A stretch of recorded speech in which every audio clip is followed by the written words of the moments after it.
गणेशाय नमः। आज हम कार्तिक मास का दूसरा अध्याय सुन। भगवान श्री कृष्ण ने कहा कि हे देवी, गुणवती अपने पिता और पति को राक्षस के द्वारा मारे जाने का समाचार सुनकर बड़ा ही विलाप करने लगी।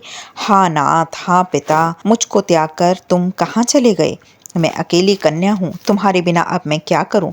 अब मेरे भोजन और वस्त्र आदि की व्यवस्था कौन करेगा? घर में स्नेहपूर्वक मेरा पालन पोषण कौन करेगा? मैं कुछ नहीं कर सकती।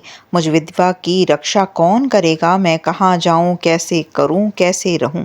मेरा तो अब कहीं कोई ठिकाना नहीं रहा। इस तरह रोती बिलखती गुणवती पहाड़ पछाड़ खाकर पृथ्वी पर गिर पड़ी और मूर्छित हो गई और थोड़ी देर तक पड़ी रही। जब होश में आई तो पूर्वत अत्यंत करुण विलाप कर शोक सागर में डूब गई। जब कुछ संभली तो उसे ध्यान आया कि मेरे पिता और पति की मृत्यु के पश्चात उनकी क्रिया तो मुझे ही करनी चाहिए, जिससे कि उनकी गति हो सके। अतः उसने अपने घर की सारी वस्तुएं बेच दी। उसके बेचने से जो पैसे मिले उसने अपने पिता और पति की श्राद्ध विधि और क्रिया की। फिर वह उसी नगर में रहती हुई भगवान विष्णु की भक्ति में 8 पहर रहने लगी। उसने जन्म से लेकर मृत्यु तक नियम पूर्वक सारी एकादशियों का व्रत किया। हे प्रिय, ये एकादशी और कार्तिक व्रत मुझको बड़े ही प्यारे हैं। मुक्ति, भक्ति, पुत्र तथा संपत्ति को देने वाले परम पवित्र हैं। जो मनुष्य कार्तिक मास में जब तुला राशि पर सूर्य आता है तो सवेरे उठकर स्नान करते हैं, व्रत करते हैं, उपासना करते हैं, वह मुझे बहुत ही प्यारे होते हैं। क्योंकि यदि बड़े पापी भी हों तो वो भी स्नान व व्रत के प्रभाव से उनको मोक्ष की प्राप्ति होती है। जो मनुष्य कार्तिक में स्नान, जागरण, दीपदान तथा तुलसी के वृक्ष की रक्षा करते हैं वह साक्षात भगवान विष्णु के तुल्य हैं। जो मनुष्य कार्तिक मास में मंदिर में झाड़ू लगाते हैं और स्वास्तिक बनाते हैं और विष्णु भगवान की पूजा करते हैं वह जीवन मुक्त हो जाते हैं।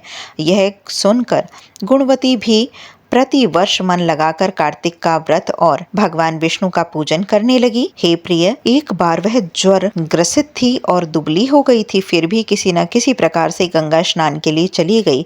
गंगा तक पहुंची भी, किंतु शीत के मारे बहुत बुरी तरह से कांप रही थी। वह एकदम ही शिथिल हो गई। तब वह मेरे भगवान विष्णु के दूतों के द्वारा मेरे धाम में आई। उसके पश्चात ब्रह्मा आदि देवताओं की प्रार्थना पर जब मैंने कृष्ण का अवतार लिया तो उस समय मेरे गण भी मेरे साथ आए। वह सब इस पृथ्वी पर यादव बने हैं। तुम्हारे पिताजी, जो कि पूर्व जन्म में देव शर्मा थे, इस समय सत्राजित हैं। पूर्व जन्म में चंद्र शर्मा, जो तुम्हारा पति था, वह आकू है। और हे भामिनी, तू ही वह गुणवती है। यह कार्तिक व्रत का ही प्रभाव है जिससे कि तू मेरी अर्धांगिनी बनी है। पूर्व जन्म में तुमने मेरे मंदिर के द्वारे पर तुलसी का पौधा लगाया था और वह इस समय तेरे महलों में आंगन में कल्प वृक्ष के रूप में खड़ा है। तुमने जो उस जन्म में दीप दान किए थे उसके करने से तुम्हारी देह सुंदर है, तुम्हारे शरीर में शोभा है और घर में साक्षात लक्ष्मी निवास करती है। तुमने चूंकि पूर्व जन्म में अपने समस्त व्रतों का फल पति स्वरूप भगवान विष्णु के अर्पण कर दिया था, उसी के प्रभाव से तुम इस समय में मेरी प्रिय भामिनी हुई हो। पूर्व जन्म में आजीवन तुमने जो नियम के कार्तिक मास का व्रत किया है उसका प्रभाव है कि मेरा और तुम्हारा कभी वियोग नहीं होगा। इस प्रकार जो कोई कार्तिक मास में व्रत आदि करते हैं वह मुझे तुम्हारे ही समान प्यारे होते हैं।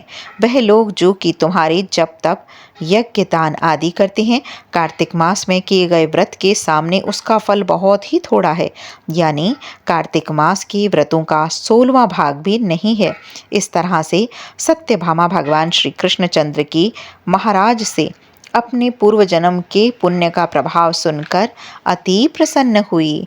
बोलो लक्ष्मी नारायण भगवान की जय, द्वारिकाधीश की जय हो।